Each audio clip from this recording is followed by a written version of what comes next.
Bon, on reprend. Bon, je disais, donc en prenant cet exemple-là, on choisit au départ deux centres, l'un bleu et l'autre rouge. On fait l'affectation des pixels en fonction de la distance par rapport au centre. On obtient cette première classification. On recalcule le centre bleu, on obtient cette croix-là, et on recalcule le centre rouge. L'affectation, on refait l'affectation encore une fois, et on remarque par exemple tous ces pixels bleus ici, qui étaient initialement associés à la première classe, vont être maintenant associés à la deuxième classe rouge. Et on obtient cette nouvelle classification. On recalcule les centres, centre rouge et centre bleu, on refait la classification, ainsi de suite, jusqu'à convergence. Et voilà ce qu'on obtient au final. Vous voyez, on a commencé par un ensemble de points, deux centres choisis au hasard. On peut choisir n'importe quelle initialisation. Et en quelques itérations, on obtient une bonne classification. Donc, voilà ce qu'on obtient aussi comme classification en utilisant le critère de couleur. Et dans ce cas-là, les pixels sont classés en fonction de leur couleur, en fonction du vecteur de couleur. Donc, chaque pixel est décrit par un vecteur qui contient trois composantes, rouge, vert, bleu.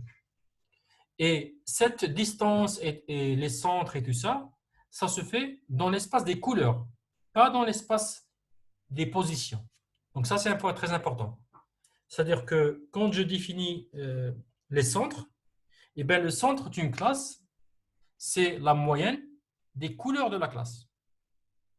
Ensuite, si je prends un pixel et j'ai deux, par exemple, j'ai deux classes définies par leur centre, j'affecte le pixel à la classe la plus proche en considérant les distances entre les couleurs. Je prends la couleur du pixel et je la compare avec le premier centre et avec le deuxième centre. Voici par exemple qu'est-ce qu'on obtient en faisant une simple ou bien plutôt un cas moyenne sur les intensités et cas moyenne sur la couleur. Vous voyez que tout ça, ces parties-là ont été associées à une seule classe. Là, je pense qu'on a deux classes seulement. Deux classes objets et une classe fond. Non, non, c'est plus. Une classe, deux classes, trois classes. Je pense qu'on a trois classes. Si je m'abuse, c'est trois classes. Voilà, ainsi s'achève ce cours sur la segmentation. Donc, si vous avez des questions, donc, on peut prendre des questions avant de passer au cours suivant.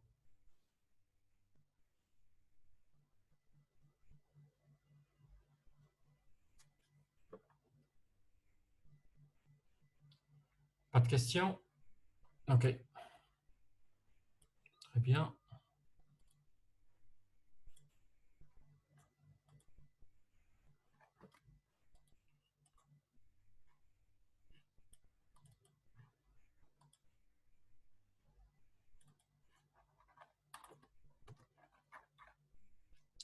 Alors, le cours suivant, c'est sur l'ajustement, le fitting. Et en fait, ce cours s'intersecte aussi avec le cours d'optimisation. Bon, c'est plus un cours d'optimisation appliqué en traitement en vision artificielle. Donc, la question, c'est, on a un ensemble de points et je cherche un modèle qui s'ajuste, ou qui passe au mieux, qui décrit au mieux cet ensemble de points. Alors, typiquement, vous pouvez penser à un ensemble de points qui sont censés être alignés sur une même droite, mais comme il y a du bruit, les points ne sont pas tout à fait alignés et je vais chercher la droite qui passe au mieux par cet ensemble de points. C'est le problème classique de la méthode des moindres carrés. Pour résoudre de tels problèmes, souvent on utilise la décomposition de matrices et on a déjà vu la décomposition SVD et la décomposition QR dans le cours d'optimisation. Et donc, je ne vais pas refaire ici ce qu'on a déjà dit. Donc, je passe. Donc, vous pouvez lire aussi l'algorithme. Et je passe directement au deuxième point, c'est le moindre carré. Donc, on a un ensemble de points. Les points sont définis par les x, y, i, les coordonnées x, y, i. On cherche une droite d'équation y, i ou bien une droite d'équation y égale ax plus b. Et donc, les x, y, i doivent vérifier cette droite-là. Comme les points ne sont pas exactement alignés sur la droite à cause du bruit, comme je viens de le dire, cette égalité devient une approximation. Et la méthode de moindre carré, ça repose sur la minimisation de la distance entre yi et axi plus b. Et donc, ce yi moins xi plus b, en fait, c'est la distance entre le point et la droite, ou bien le point et la projection verticale de ce point sur la droite. Je mets la différence au carré pour éviter le problème du signe et je minimise cette quantité-là par rapport à A et B. Je pense qu'on a déjà vu ça dans le cours d'optimisation. Plutôt que de faire le calcul direct ou bien élémentaire dérivé par rapport à A, dérivé par rapport à B, on va essayer d'améliorer un petit peu l'écriture pour que ça soit plus compact et plus lisible. Et je pourrais écrire ça, ce critère-là, comme la norme au carré de AC moins D, où A, c'est cette matrice-là, C, c'est le vecteur des inconnus AB, et D, c'est le vecteur des YI. Alors, je pense qu'on a déjà parlé de ça. Donc, faites le développement de le produit matriciel, la différence avec le vecteur D, la norme au carré. Vous allez avoir ça.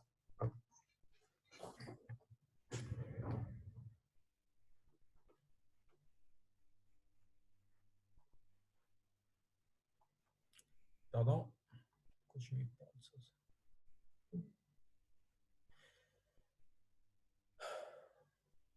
Ouais, je pense qu'on a déjà parlé de tout ça, donc je ne vais pas refaire. Donc, je passe directement au deuxième point, troisième point, la méthode Reinsack. Alors, la méthode Reinsack, c'est random alignment. J'ai oublié. Alors,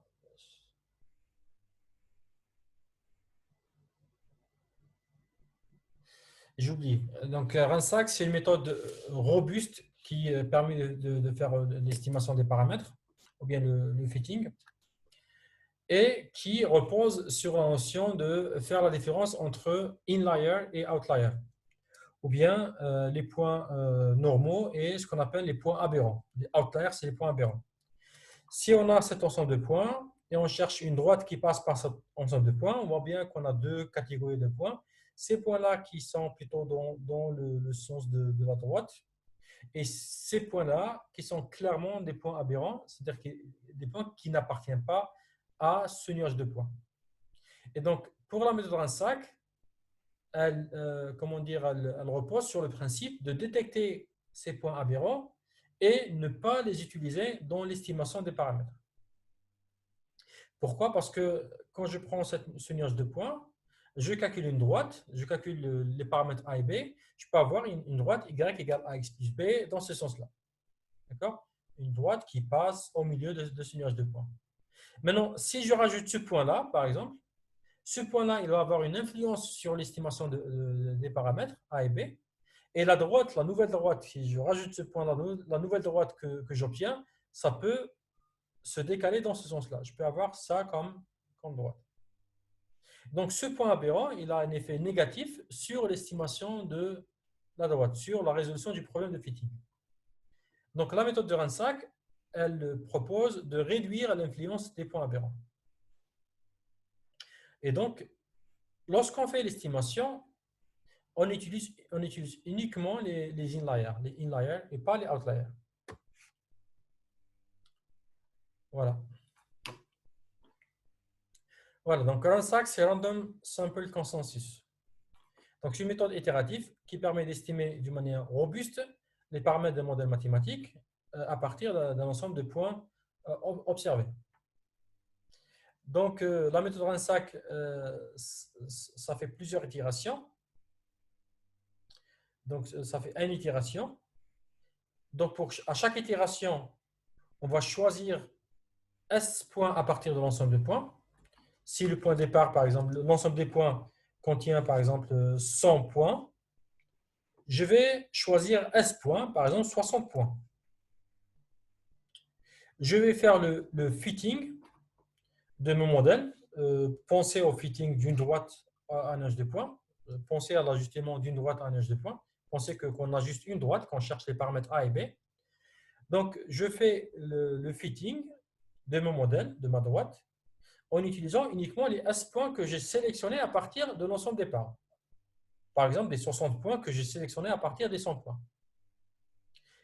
Ensuite, je fais la classification de mes points comme des inliers et outliers. Une fois que j'ai ma droite, je peux déterminer quels sont les inliers et quels sont les outliers.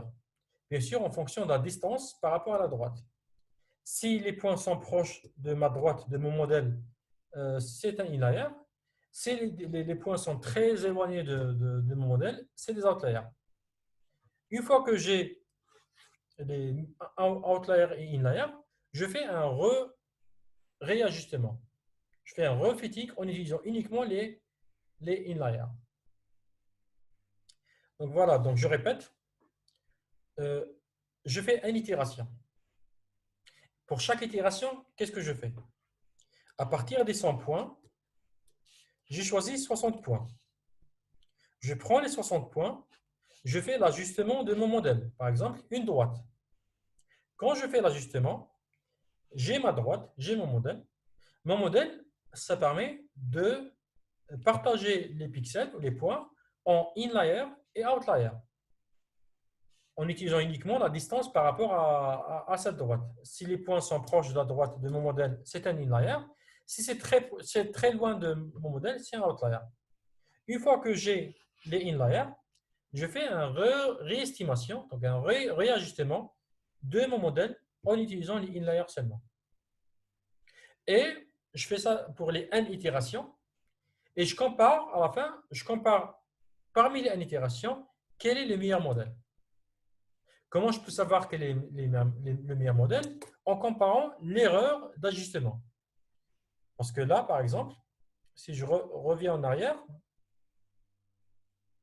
ça, c'était l'erreur d'ajustement de la droite au nuage de points. Quand je fais l'ajustement, je dois toujours définir un critère d'ajustement ou bien une erreur d'ajustement. Plus l'erreur est petite, meilleur est l'ajustement.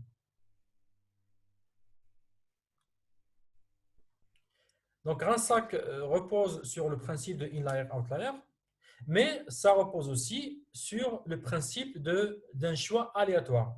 Parce que pour chaque itération, on choisit aléatoirement un sous-ensemble de l'ensemble initial. Comme je l'ai dit, si on a initialement 100 points, on va choisir 60 points à partir des 100 points. Donc, même le fait d'utiliser un algorithme aléatoire, même quand on fait un choix aléatoire, cet algorithme aléatoire permet de remédier au problème des outliers. Voici un exemple. On choisit deux points, le S point à partir du premier point de départ.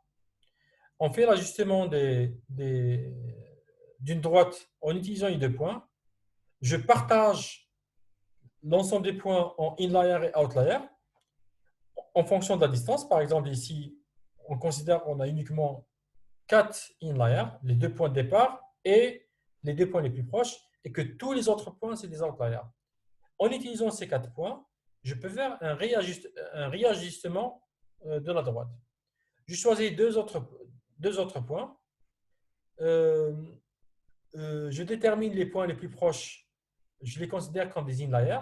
En l'occurrence, là, on a 6 points.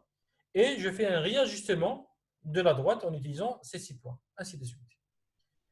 Jusqu'à, au final, arriver à cette droite-là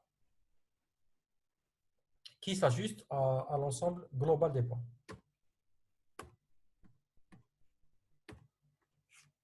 Pardon, ça c'est la droite en gras, c'est la droite qui est donnée par la méthode RANSAC. La méthode de grain de sac permet de faire une estimation robuste ou bien des paramètres, ou bien un ajustement robuste du modèle. Donc, je passe. Le dernier point, c'est template matching. J'ai une image et je vais chercher, ça c'est l'image source, je vais chercher une petite image, une imagette, c'est ce qu'on appelle template. Je vais chercher cette petite image dans l'image source. Là, ça peut paraître peut-être pour certains facile à faire. Donc, cette partie-là, ce visage-là, ce visage de chien, c'est celui-là. C'est plutôt facile à faire visuellement. Mais souvent, en pratique, les imagettes, les templates est petite. On a une petite imagette. L'image source est grande et la recherche est très difficile. Et on aimerait faire ça d'une manière automatique. Template matching, ça repose sur le parcours de l'image pixel par pixel. Je prends mon imagette et je vais la poser sur l'image et je vais la faire parcourir toujours dans le sens gauche-droite et haut vers le bas. Et je compare l'image template avec une imagette qui est extraite à partir de l'image source pour chaque location, pour chaque point, pour chaque position. Maintenant, la question qui se pose, j'ai une imagette, par exemple, cette template de, par exemple, 10 x 10. J'extrais ici une imagette 10 x 10. Comment je compare ces deux imagettes? Imagette 10 x 10 avec une autre imagette 10 x 10. Là, on a un critère de comparaison. Et le critère de comparaison, il y en a plusieurs. Ça peut être, par exemple, ou bien la métrique de comparaison, la somme des différences au carré. Je prends les pixels du template avec les pixels de l'image centrés au point. Donc, quand on fait le parcours de l'image, à chaque fois, je vais choisir un point central sur lequel c'est la position sur laquelle je considère ma recherche. Et donc, je compare l'imagette extraite I avec template T. X', Y', c'est les pixels du template. Donc, je fais la comparaison pixel par pixel, la différence des intensités, au carré, et je fais la somme. Ça me donne un critère de comparaison.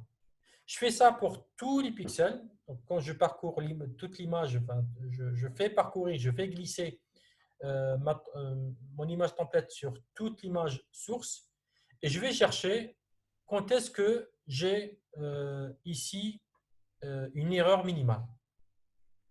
Lorsque R de x égale qui est minimale, je considère que j'ai la position, de détection du template. Un deuxième critère, c'est cross correlation. Plutôt que faire la différence, je vais faire le produit.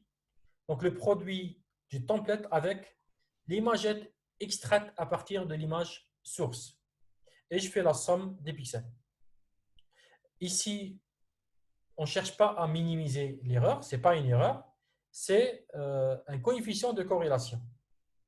Et là, on considère qu'on a détection lorsque le coefficient de corrélation est maximal. Ici, on cherche à minimiser R, ici, on cherche à maximiser le coefficient de corrélation. Alors, remarque, on peut toujours faire la normalisation. Je peux normaliser les différences par, par cette racine-là. D'accord? Alors, pensez juste à ça. Ça, c'est juste comment dire, une astuce de normalisation. Mais ça, c'est le critère le plus important.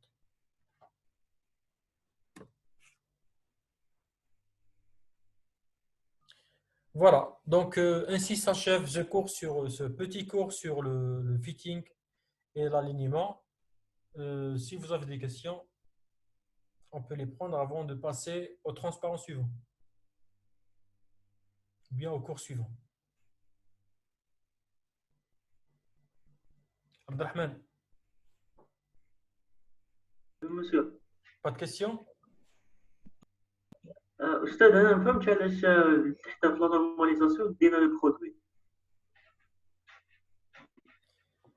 Alors, هنا علاش ندير البرودوي؟ هنا البرودوي سي تحت وي في المقام، فواش في واسمو في الدينوميناتور تحت تما تحت. هنايا ولا هنايا هنايا ولا هنايا بروميي كا ولا دوزيام كا؟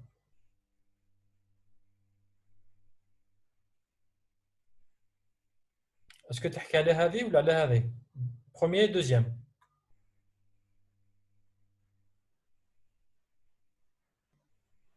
لو بروميي أستاذ.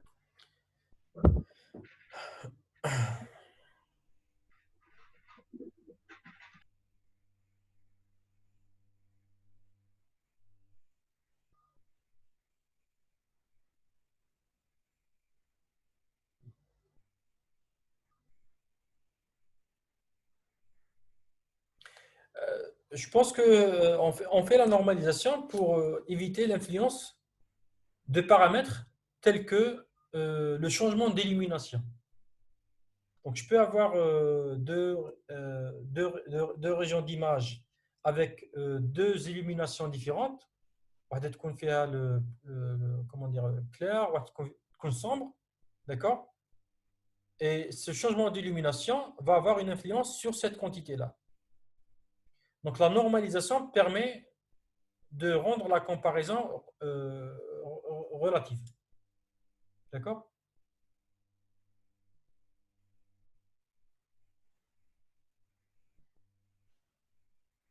D'autres questions?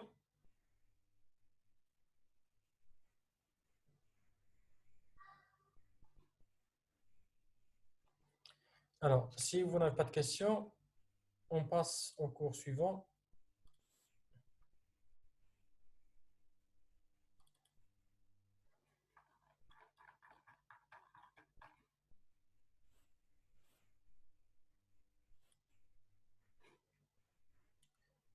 Voilà.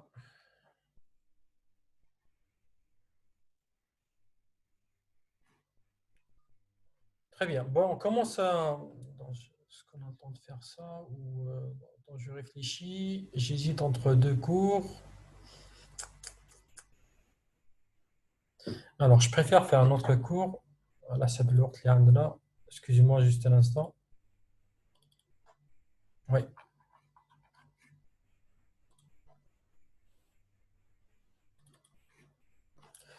Plutôt, on va faire ce cours-là sur l'estimation du mouvement. Donc, à la seule heure que les mazana, je pense à ce soir. Voilà. Donc, le but de ce cours, c'est faire l'estimation du mouvement dans une séquence vidéo, et principalement en comparant deux images. On parle de flow optique plutôt que mouvement. Généralement, on parle du flow optique pour les raisons qu'on va expliquer plus tard. Donc, on suppose qu'on a une vidéo, c'est-à-dire une séquence d'images d'une variation au cours du temps. Donc, l'image peut être indexée par XY, la position, mais aussi un paramètre temporel T. Dans une vidéo, il y a certains objets qui sont mobiles et d'autres objets qui sont fixes.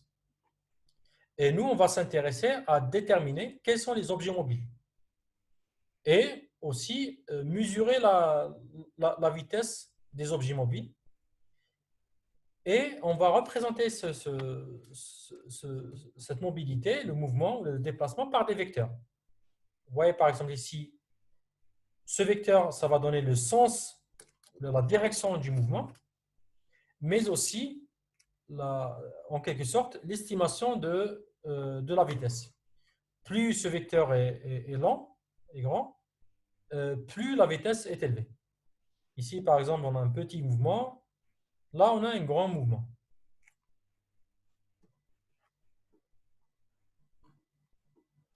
L'estimation du mouvement ou bien du flow optique possède plusieurs applications. On peut citer la reconstruction des formes tridimensionnelles, la segmentation des objets, Je kan niet الصوت. oui. Donc, comme tu m'as fait hier. Comme tu m'as fait hier. دوكا D'accord. Oui. نسمع فيك أستاذ. D'accord.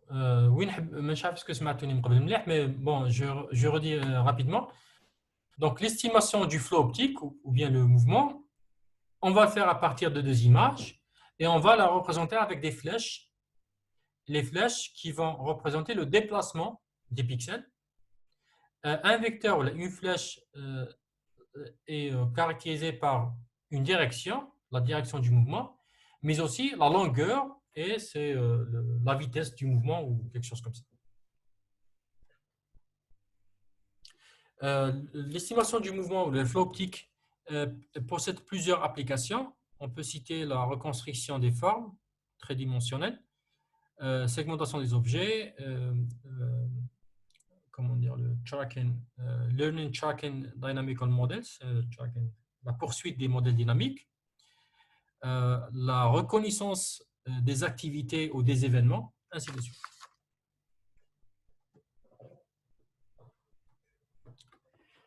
Voilà. Maintenant, c'est quoi le flot optique? Pourquoi on parle de flot optique plutôt que de mouvement? Le flot optique, c'est le mouvement apparent. Parce qu'il y a un mouvement apparent et un mouvement physique. C'est le mouvement apparent des intensités dans une image. Il faut savoir que le mouvement, par exemple, que le mouvement physique dans une scène, c'est un mouvement 3D et que nous, on a une image 2D. Donc, ce qu'on va pouvoir estimer, c'est des vecteurs en 2D. Donc, en fait, on estime un mouvement en 2D alors que le mouvement réel est en 3D. Ça, c'est une première différence entre le mouvement réel, physique, et le flot optique. Ce qu'on va pouvoir aussi estimer, c'est le mouvement qui est causé par le changement des intensités. Par exemple, si vous prenez, par exemple, je sais pas, vous prenez un disque. Si vous prenez un disque noir, excusez-moi juste un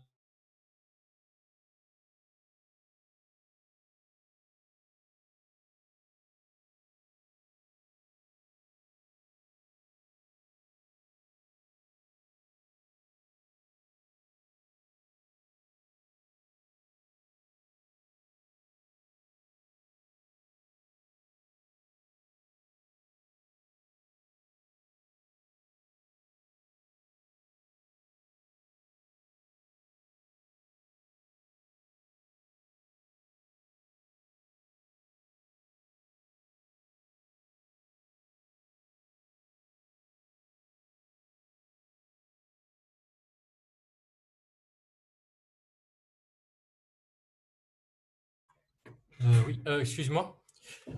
Donc, je disais qu'il y a une différence entre le flot optique et le mouvement réel. La première, c'est que le mouvement réel est 3D alors que le flot optique, le mouvement qu'on estime est en 2D. Et que le flot optique, on l'obtient uniquement à partir des changements d'intensité. Prenez par exemple un disque noir, d'accord? Et ce disque noir est la même couleur dans un mouvement rotatif autour de son centre. Visuellement, on ne va rien percevoir. On ne va pas voir un mouvement. Pourquoi? Parce que c'est les mêmes intensités, c'est les mêmes couleurs. On ne voit rien. Alors qu'il y a un vrai mouvement réel de rotation. Voilà. Maintenant, souvent, le flot optique est estimé à partir de deux images.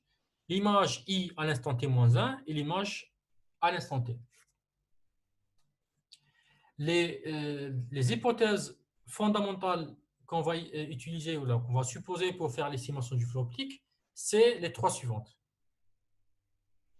La première, c'est brightness constancy, c'est la constance des intensités. C'est-à-dire qu'un pixel entre le temps t-1 et le temps t ne change pas d'intensité.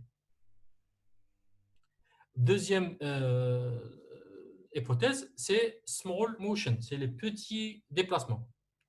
Si les déplacements sont très importants, on ne va pas pouvoir estimer le flot optique. Quand on dit flot optique, c'est forcément un petit mouvement. Maintenant, si le temps est très petit, entre t-1 et t, si le delta t est petit, bon, on peut supposer raisonnablement que les déplacements sont petits. Troisième hypothèse, spatial coherence, c'est-à-dire que deux pixels voisins ont tendance à avoir le même déplacement. C'est-à-dire que je ne peux pas avoir un pixel qui va à droite et un autre pixel qui va à gauche. Donc, les pixels qui sont voisins sont censés se déplacer dans une même direction ou bien dans des directions similaires. Si les trois hypothèses sont vérifiées, on peut faire l'estimation du flot optique.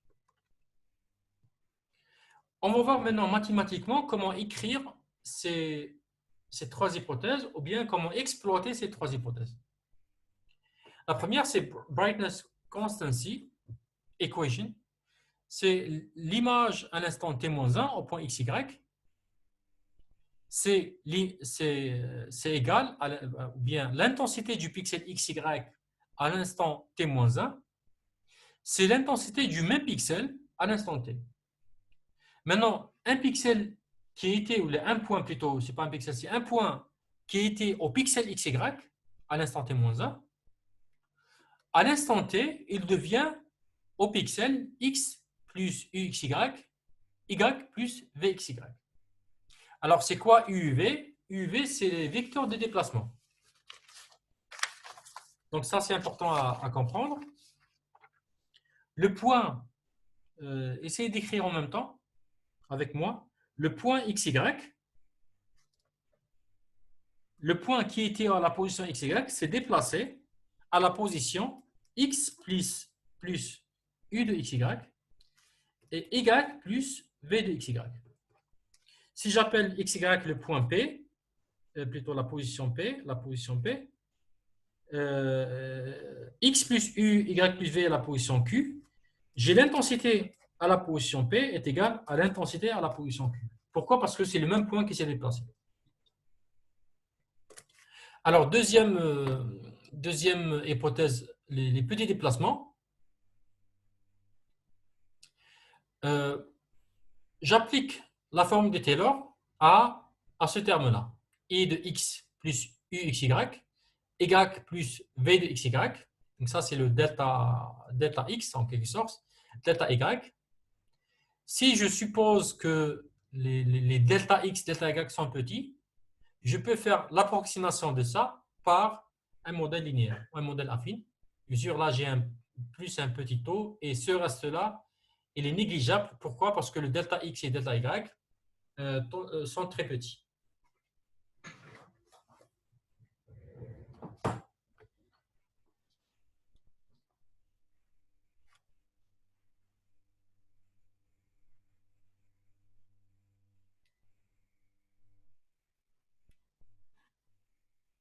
D'accord? Alors maintenant, je peux écrire EXU. Je vais, pour alléger les notations, je vais supprimer le XY d'ici et là. D'accord? Juste pour alléger les notations. J'ai IX fois U plus YY fois V est égal, ou plutôt plus, I à l'instant T moins I à l'instant T moins 1. Je mets ce terme-là de ce côté-là. Et I à l'instant T moins I à l'instant T moins 1, c'est approché par la dérivée de I par rapport à T. En supposant que